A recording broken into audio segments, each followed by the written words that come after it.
പൂവ് നോക്കിയെടുക്കാം.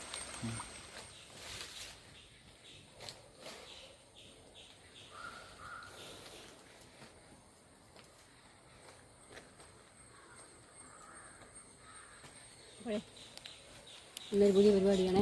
എന്താണെന്ന് വെച്ചാൽ ഈ പൂ കണ്ടോ, ഇവിടെ കുറേയൊക്കെ നിൽപ്പുണ്ട്. ഇതിപ്പോൾ ഞാനെന്നും കാണുന്നതാണ്. ഇത് ഇങ്ങനെ അവിടെ കൂട്ടം കൂടി നിൽക്കുന്ന കേട്ടോ. ഇത് പറിക്കണം വിചാരിച്ചിട്ട് സമയം കേട്ടോ. ഇന്ന് ഞാൻ വിചാരിച്ചെന്നാൽ ഇത് പറിച്ച് നമുക്ക് ഓണമൊക്കെ വരുമല്ലേ, അപ്പോൾ നമുക്ക് ഓണത്തിന് പൂക്കൾ ഇടണം.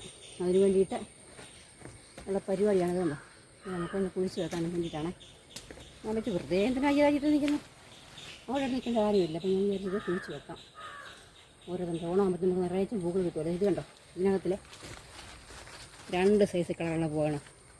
ഇതിൻ്റെ അകത്തെ പൂ നിൽക്കുന്ന ഞെട്ട വേണമെങ്കിൽ നമുക്കിതും പൂവാക്കാം.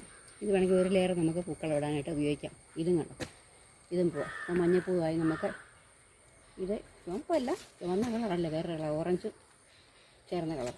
അപ്പോൾ ഞാൻ വിചാരിച്ചത് കുഴിച്ച് വെക്കാം. അപ്പോൾ നമുക്കൊന്ന് കുഴിച്ച് വെക്കാം. കാലം കുഴി കുത്താൻ ഞാൻ ആയുധം കൊണ്ടൊന്നുമില്ല. അപ്പം കിട്ടിയ ഒരു കമ്പാണ്, വല്ല പനും പുല്ലും ആയുധം. അപ്പോൾ ഞാനിപ്പോൾ ഇന്ന് ആയുധമാക്കുവാണേ.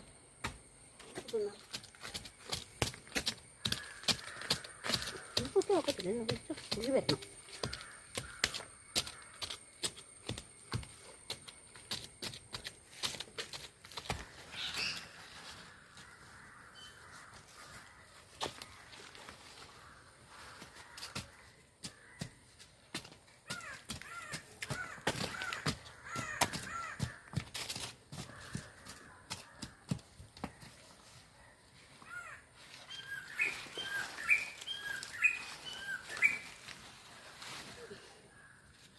അപ്പോൾ ആ സൈഡിലൊക്കെ കുറേ നിൽപ്പുണ്ടേ.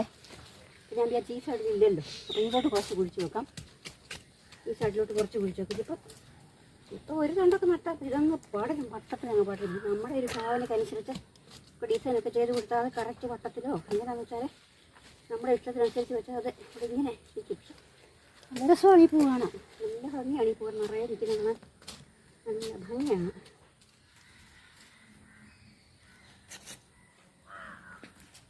പറയാം ഒന്നുള്ള ചെടിയൊന്നുമല്ല, ഇത് എവിടെയും ചുമ്മാ ഒരു തണ്ടെടുത്തിട്ടാൽ മതി.